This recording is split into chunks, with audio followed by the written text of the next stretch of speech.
En el 2017 ocurrió un caso en Croacia que se hizo famoso en todo el país, llamado las casas de juguete.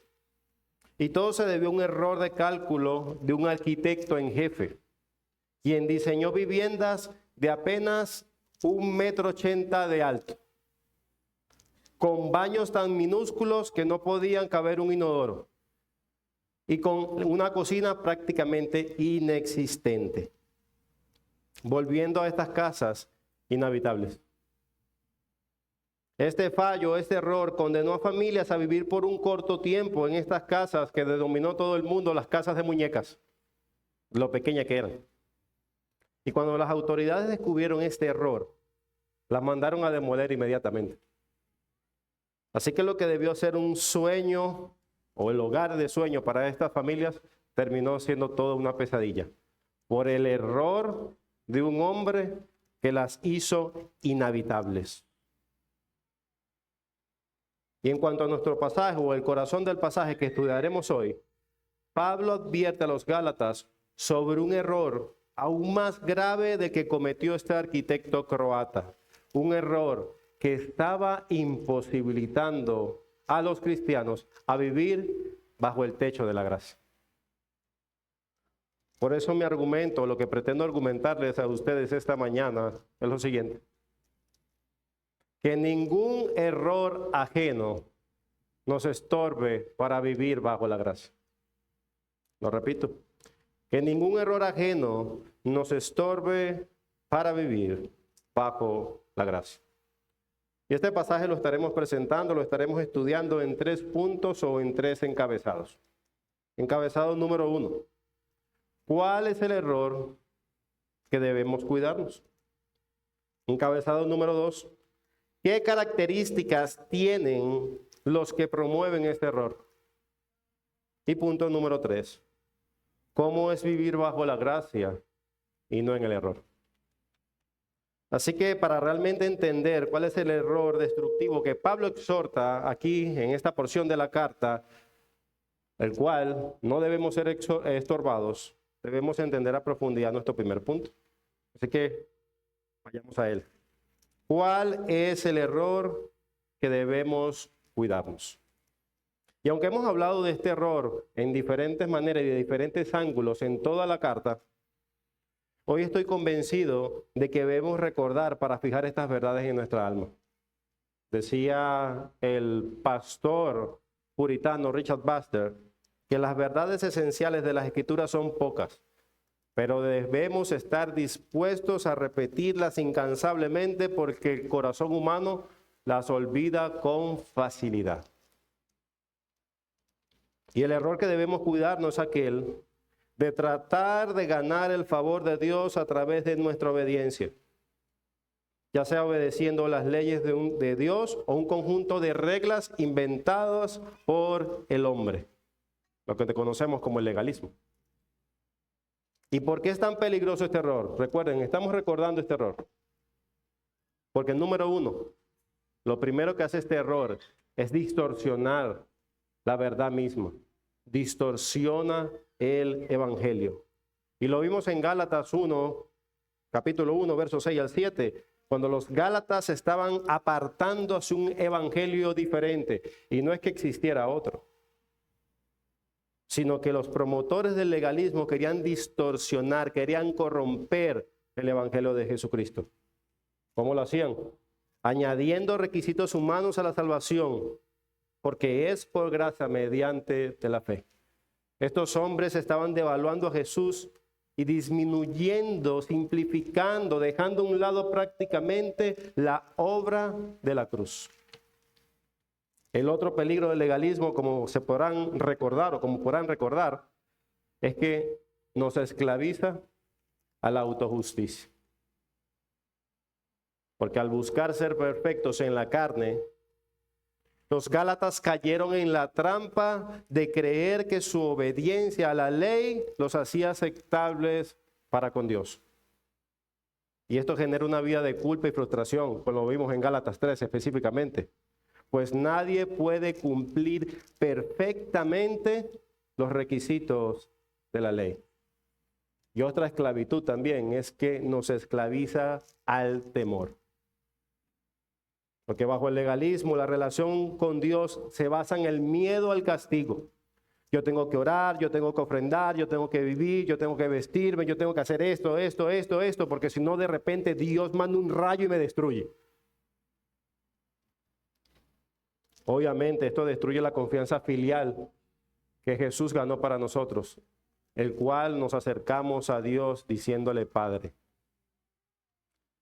Nadie llama Padre a un Dios que cree que es un esclavista. Nos esclaviza al terror. Entonces, claro, por supuesto, que es un error del cual debemos cuidarnos. Y quisiéramos pensar que este error se quedó allá en la región de Galacia desde hace 2000 años y solamente estamos hablando históricamente de él. Quisiéramos pensar eso, pero la realidad no es así. Como dice alguien, todos nosotros tenemos una vocecita interna que nos dice, por supuesto que la salvación es un don gratuito que Dios concede por gracia a los que confían en Jesús. Pero, esa vocecita interna, pero. Y en ese pero es donde está el problema. Porque lo que sigue usualmente después de ese pero es una lista interminable de acciones, de prácticas que hacemos para intentar agradar a Dios. Sí, yo sé que Dios me salvó por pura y mera gracia, pero la lista interminable en la cual caemos una y otra vez para intentar ganar el favor de Dios. Y podríamos preguntarnos, ¿por qué es tan atractivo este error para nosotros? ¿Por qué somos tan inclinados a intentar ganarnos el favor de Dios haciendo cosas, obras? ¿Por qué? Porque si somos sinceros, nuestra vida práctica diaria la vivimos así. En una especie de sistema de puntos. Y eso se puede ver en muchas áreas de nuestra vida. Pero vamos a poner un ejemplo de las relaciones interpersonales. Yo creo que es un ejemplo que muchos hemos escuchado o conocemos. Y es este. Hemos escuchado muchas veces que un esposo y una esposa tienen un impasse, ¿cierto? Una pelea. Y se disgustan. Y alguien le pregunta, ¿dónde está tu esposa o tu esposo? Y ella realmente puede contestar, estoy molesto con él. Tiene los puntos bajos conmigo. Lo hemos escuchado, ¿cierto? Muchos se rieron porque eso ha pasado.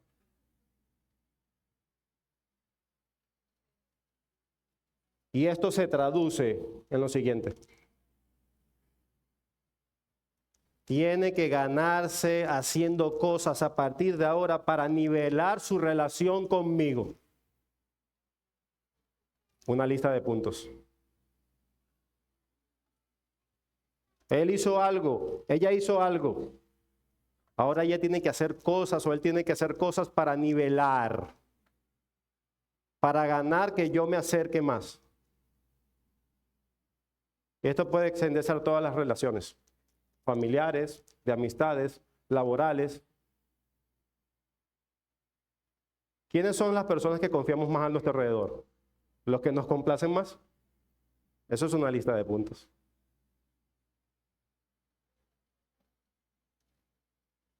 Entonces, claro que este sistema legalista es atrayente.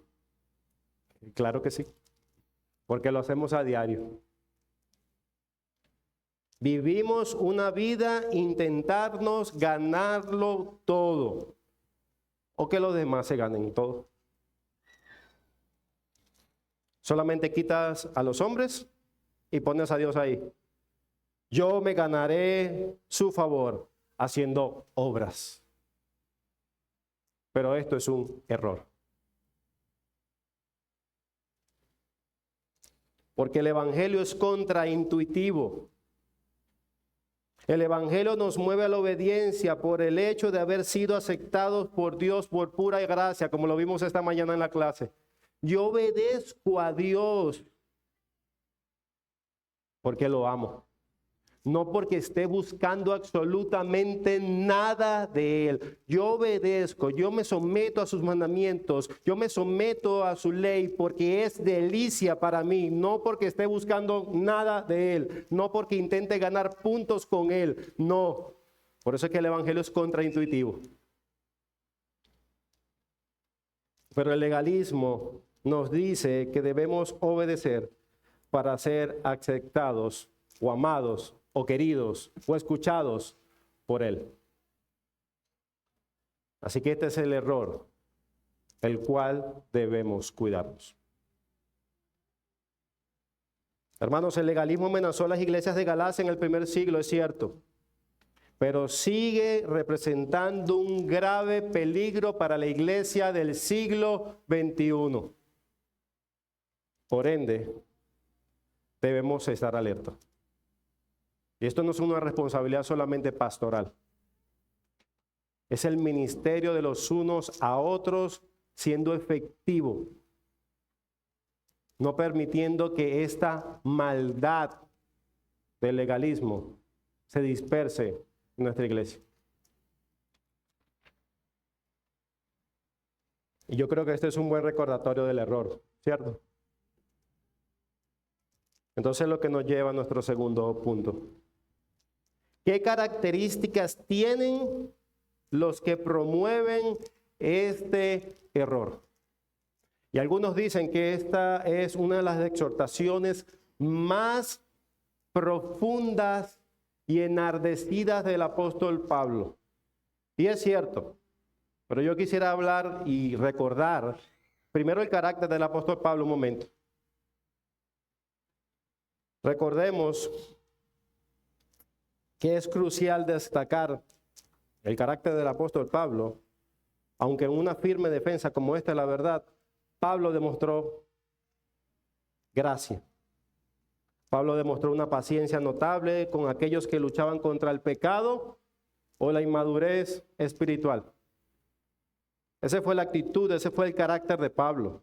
Lo vemos en los Corintios, que era una iglesia dividida, carnal y tolerante con la inmoralidad, pero Pablo corrigió con dolor, pero también los llamó santos. Él tenía compasión con los cristianos que por alguna u otra razón estaban encerrados en una vida pecaminosa, pero Él los ayudó y los corrigió con paciencia, con ternura, que escaparan de ahí.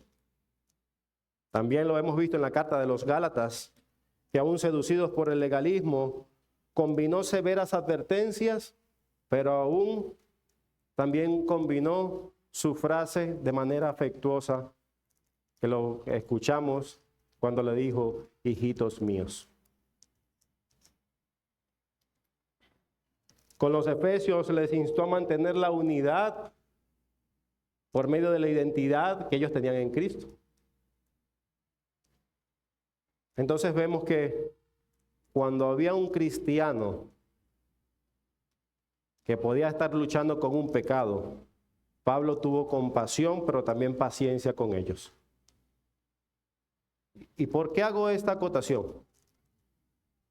Porque fue paciente con cristianos, pero aquellos que intentaban estorbar la verdad fue todo lo contrario, fue implacable. Fue implacable con los que querían distorsionar y estorbar la verdad de Dios. Y Él da 6 características que nosotros tendríamos que abrir los ojos para reconocer a estos maestros de la impiedad. 6 características que le sirvieron a los Gálatas, pero también a nosotros, de cómo reconocer a estos maestros de la impiedad. Característica número 1. Estos falsos maestros estorbaban la obediencia a la verdad. Lo vemos en el verso 7. corrían bien. ¿Quién os estorbó para no obedecer la verdad? Y debido a que Pablo ya había dejado claro en los capítulos anteriores quién era el enemigo espiritual de los Gálatas, la pregunta acerca de quién los estorbó era retórica. Él sabía que eran los judaizantes. Pero la pregunta para nosotros es, ¿cómo estaban estorbando estos judaizantes la verdad de Dios? ¿Cómo lo hacían? Y Pablo utiliza esa frase en ambos sentidos o en dos sentidos. Porque el legalismo de los judaizantes, número uno, impedía a los no salvos, a los no creyentes, acercarse a Cristo mediante la fe. Tú tienes que hacer esto, estos ritos y después preocuparte por la fe en Cristo. Una especie de preparación antes de tener la fe en Cristo. Esto era un estorbo. Y a los salvos les impedía seguir en la fe. ¿Qué quiero decir con esto? Ok, ya tú creíste en Cristo, qué bueno, pero para mantener esa verdad, para mantener esa salvación, para mantener tu salvación, tienes que agregar obras, circuncisiones, ritos, etcétera, etcétera, etcétera. Eran unos estorbos. Pero esos estorbos no son antiguos. También hay estorbos modernos. Hoy el legalismo sigue manifestándose cuando se añaden requisitos a la salvación, como bautismos, ciertas conductas obligatorias para ser salvos. El bautismo es una confirmación que eres salvo, pero no es un prerequisito para ser salvado. O ciertas conductas como obligatorias para ser salvos. Muchas iglesias confirman que tú eres salvo. La manera que yo te identifico que eres salvo es que primero tienes que llorar, sentirte, revolcarte, hablar en lengua. Primero tienes que hacer eso antes de ser salvo. Eso es un estorbo. Eso es un estorbo a la salvación. También cargas culturales, como si fueran mandatos divinos, dietas, vestidos o estilos de adoración. Los verdaderos creyentes se tienen que vestir así para ser salvados.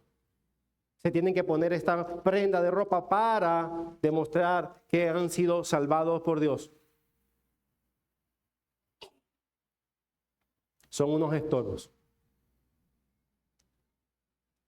Son estorbos para la fe verdadera, que es pura y meramente por gracia.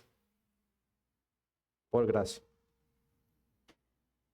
Característica número 2. No representaban a Dios. Verso 8. Esta persuasión no procede de aquel que os llama. Y esta persuasión, este intento, esta doctrina, este sistema legalista no era de Dios. El legalismo, al añadir requisitos humanos al evangelio, niega la suficiencia de Cristo y distorsiona la verdad. Hermanos, Dios no necesita ayuda humana para salvar a nadie. No necesita ayuda humana para salvar a nadie. Y aquellos que afirman que para ser salvados tiene que tener fe en Cristo, pero mantener tus obras para continuar salvado, no son de Dios. Ellos no son representantes de Dios. Tú eres salvado por la fe, qué bueno, pero ahora tienes que hacer esto y esto para ser salvo. Tienes que mantenerte ahí. Ese mensaje no es de Dios. No representa a Dios. No son heraldos de Dios. Sino es una característica de alguien que estorba el evangelio.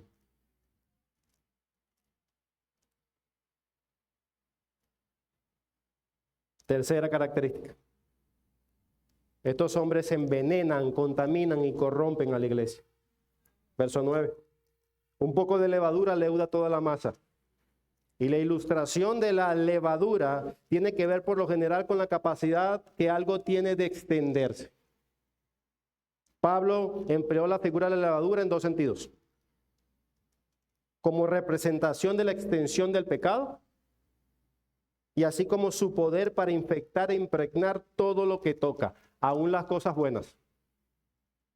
Así que basta una sola gota de veneno en un vaso para dañar a quien lo bebe. De la misma manera, una doctrina adulterada contamina la vida espiritual de quienes la reciben.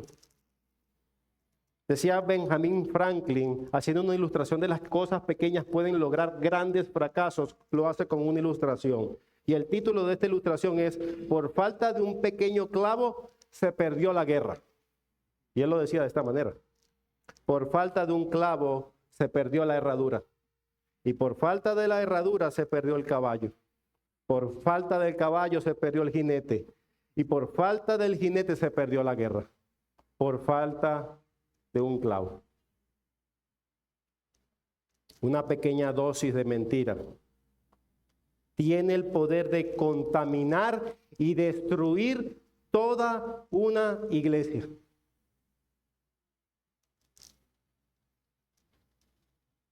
Cuarta característica: estos hombres serán castigados. Verso 10. Confío respecto de vosotros en el Señor, que no pensáis de otro modo, mas el que os perturba llevará la sentencia, quien quiere que sea. Y hermanos, Pablo aquí es contundente como un martillo que quebranta la roca. El que os perturba, no importa su título o reputación, no importa cuántos años tenga en la iglesia o si está recién llegado, no importa quién sea, cargará el juicio irrevocable de Dios en sí mismo. Los judaizantes, al oponerse frontalmente a la verdad del evangelio, no simplemente recibirían castigo, sino que serían aplastados por el mismo peso de la sentencia divina que le estaban diciendo a los demás que ellos recibirían. Porque eso es lo que le decían a los demás: si tú no haces obras y te ganas el favor de Dios, Dios te va a castigar. Pero Pablo dice aquí: ellos son los que serán aplastados por la ira divina.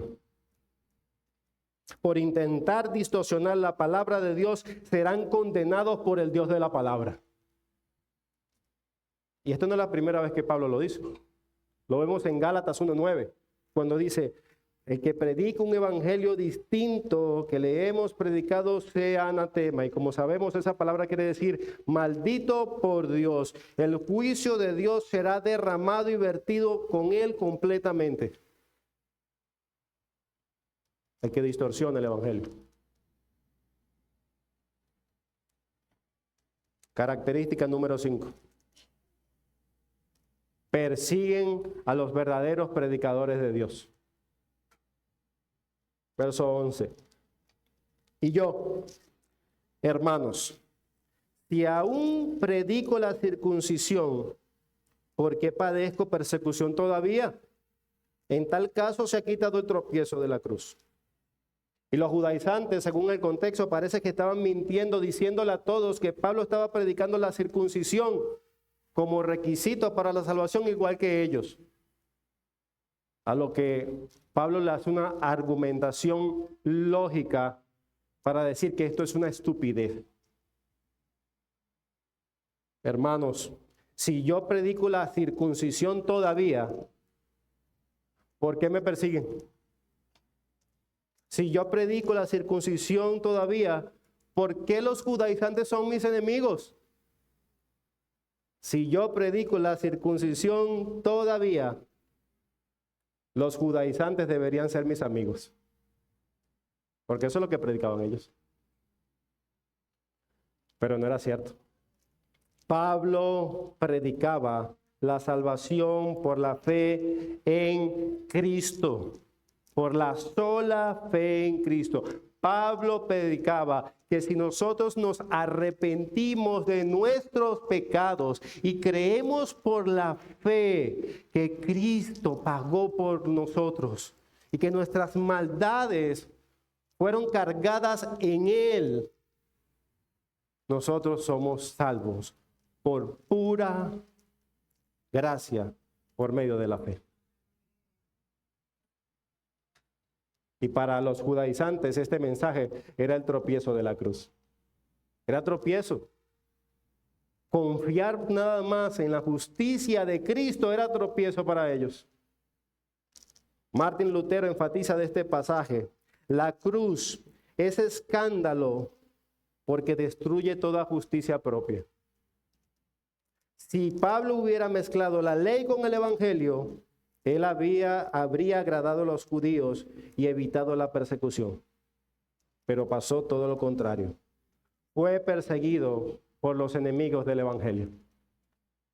Y esto es una característica. Decía alguien que si quieres ver un sello de una predicación genuina, ese sello es la persecución. Y tenemos 2000 años de historia que comprueban tal cosa.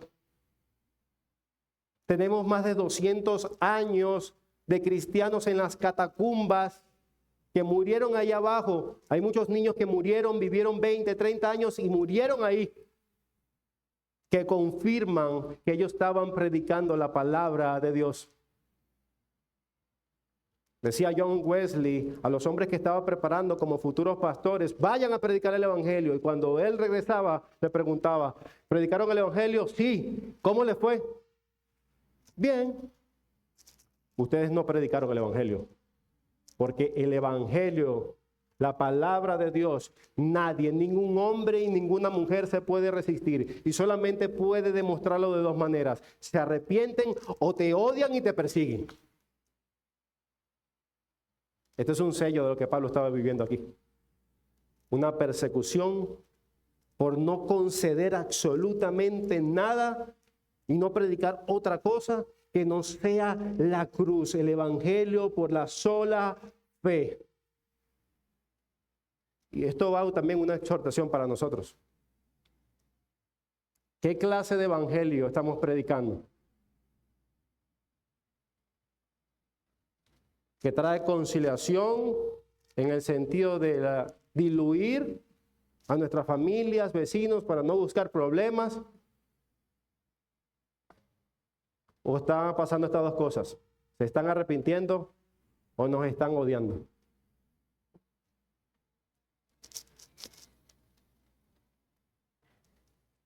Característica número 6. Deberían ser mutilados. Verso 12. Ojalá se mutilasen los que os perturban. John MacArthur expresa este pasaje en lo siguiente: la oposición de Pablo a la herejía de los judaizantes era tan vehemente que les deseó, escúchalo bien, que les deseó lo peor que ellos le pudieran imaginar. Ojalá sean mutilados aquellos que perturban. Y esta palabra en el español pierde un poco de fuerza, porque incluso literalmente dice: ojalá sean castrados del cuerpo de Cristo. Alguien pudiera decir, según nuestro contexto moderno, qué vergüenza que Pablo le haya deseado mal. Él más bien debería orar por él y que le vaya bien a estos judaizantes. Pero este comentario más bien debería avergonzarnos a nosotros. Porque vemos ahora en nuestros días, cuando la pureza del evangelio está siendo atacada en púlpitos, en calle, en redes sociales, por presidentes, por magisterios, por todos, por un evangelio que no demanda arrepentimiento de los pecados y que te enseñan incluso a cómo ganarte la salvación por tus obras, y no hacemos nada. Eso sí debería darnos vergüenza. Decía alguien: nuestras mejillas han perdido la capacidad de enrojecerse con justa indignación. No importa. John Stott lo declaraba de esta manera: me aventuraría a decir que si estuviéramos interesados por la iglesia de Dios y la palabra de Dios como lo estaba Pablo, nosotros también desearíamos que los falsos maestros fueran extinguidos de toda la tierra. Solo si amáramos a Dios y a la palabra de Dios como lo hace Pablo. Hermanos, añadir cualquier esfuerzo o acto humano a la provisión de Dios, que es por medio de la gracia, por medio de la muerte de su Hijo, equivale a cambiar el Evangelio del Salvador por una falsedad condenatoria como lo es el paganismo. Por eso es que Pablo estaba indignado. Porque estos hombres estaban estorbando no solamente a los que venían o los que intentaban venir a la fe, sino a los que ya estaban en la fe para vivir una vida para Dios.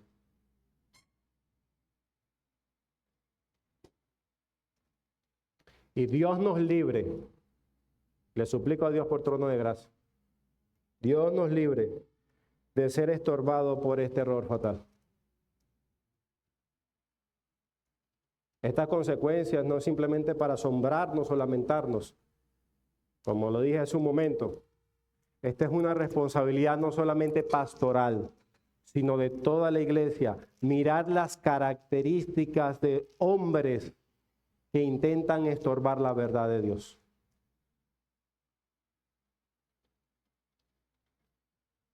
Dios nos libre de ser estorbados por este error fatal. Amén. Pero al mismo tiempo, este pasaje contiene también un tono de esperanza. Lo que nos lleva a nuestro último punto. ¿Cómo es vivir bajo la gracia y no en el error? Verso 5. Pues nosotros, por el Espíritu, aguardamos por la fe la esperanza de la justicia, porque en Cristo Jesús ni la circuncisión vale algo, ni la incircuncisión vale nada, sino por la fe que obra por amor. Y aquí Pablo está describiendo con 3 características una vida bajo la gracia. En 3 características, una vida en cómo luce verdaderamente alguien que ha sido salvado y se mantiene en la gracia.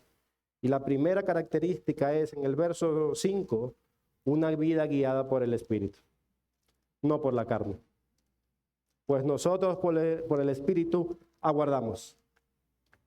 Y lo que quiere decir es que no solo la fe inicia o inicia la fe, sino que también sostiene al creyente en la esperanza hasta el final de la glorificación. O sea, no solamente la fe no se inicia, sino que sostiene en todo nuestro caminar cristiano. Y esto es una esperanza gloriosa para nosotros.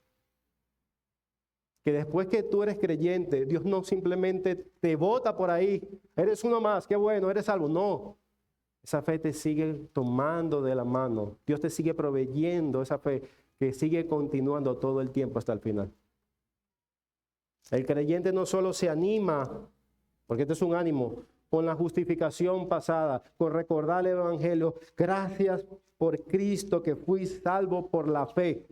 No solamente pasa eso, sino que también se anima por el presente, porque Dios te mantiene y nos mantiene confiados en esa justificación progresiva en nosotros, mientras nos hacemos más como Cristo. Él prometió que lo que empezó en nosotros lo terminará. Esa justificación, esa santificación progresiva, principalmente viene unida con la fe. Y es un ánimo para nosotros, pero no termina allí, sino que guiado por el Espíritu, también podemos poner nuestra mirada en la glorificación futura. Decía alguien que cada vez que la iglesia pasaba algún tipo de persecución, de problema, que en las catacumbas rugían alrededor de ellas el imperio romano que quería entrar así, ellos solamente recordaban, tengo una corona, tengo una corona, tengo una corona. Y muchos murieron ahí. Pero ellos se animaban a esa corona incorruptible que incluso lo cantamos en la mañana. Ese hogar, ese cetro, ese cogobernar con Cristo sentado en gloria que nosotros tenemos, y eso es un ánimo a los que viven bajo la gracia, no bajo la carne. No solamente Dios nos anima por la salvación inmerecida que tenemos, no solo nos anima por la santificación que Dios produce en nosotros, sino que también nos anima con la futura glorificación de todos los creyentes. Amén. Pues la segunda característica es una vida sustentada por la fe y no por las obras. Por fe, el verso 5 igual. Y esto quiere decir que la justicia de Dios se recibe por fe, como lo hemos visto, y no por obras. Y esta fe sustenta toda la vida cristiana. Así como fuimos justificados por la misma fe, dependemos de Cristo siempre. Siempre. Como escribió Juan Calvino, como la sola fe recibimos a Cristo para justicia, así por la sola fe le recibimos diariamente para la vida. Por fe vivimos constantemente. Y esto es un ánimo a aquellos que viven bajo la gracia. Y la característica número 3 es una vida anclada en la esperanza paciente, no en la ansiedad legalista. ¿Y qué quiero decir con esto? Que el creyente espera con paciencia, la consumación de su salvación, sin caer en la ansiedad que hacen los legalistas cuando se preguntan, ¿habré hecho suficientes obras? No. El creyente aguarda con paciencia porque él entiende que su corona, su tesoro, su reino y Cristo para él están seguros. Nada nos los puede arrebatar, ni lo alto, ni lo profundo, ni lo presente, ni lo porvenir. Nadie puede separarnos de ese amor de Cristo. Amén. Hermanos, el legalismo genera inseguridad y ansiedad porque no saben cuántas obras tienen que hacer para estar seguros del favor de Dios. Pero, o en cambio, la gracia trae paz al confiar en la promesa de Dios. La gracia, vivir bajo la gracia, trae paz al confiar en las promesas de Dios, a pensar que todo lo que Dios prometió, Él lo va a conceder. Vivir bajo la gracia trae paz.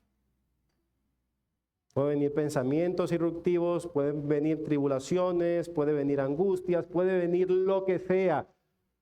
Pero yo entiendo que por medio de esta gracia yo estoy confiado, yo tengo paz, que mi Señor va a cumplir absolutamente todo y que Él está esperando para venir por mí.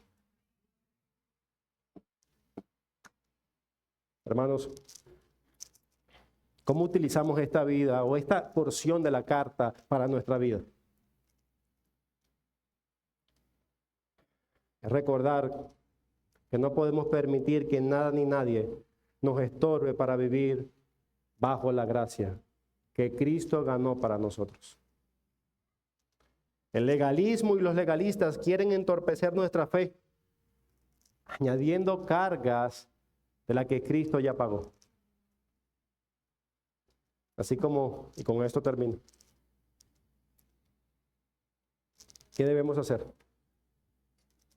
Echemos fuera todo estorbo y corramos con gozo, firmes en la gracia, porque en Cristo, y quiero que lo escuche bien, ya fuimos aceptados. Y si eres hijo, serás hijo para siempre. Y nada, absolutamente nada puede cambiar esa identidad. Pero al mismo tiempo, de la misma manera que tú estás recordando esta verdad hoy, tienes que ser garante de recordar esta verdad a la iglesia siempre, para que nadie, absolutamente nadie, estorben a los demás a caminar bajo la gracia. Oremos.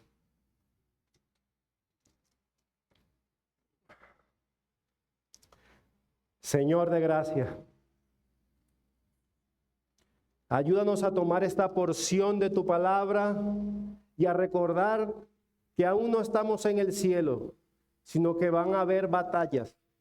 Ayúdanos a recordar las características de estos hombres que promueven el error, a recordar el error, pero también a recordar cómo es vivir bajo la gracia.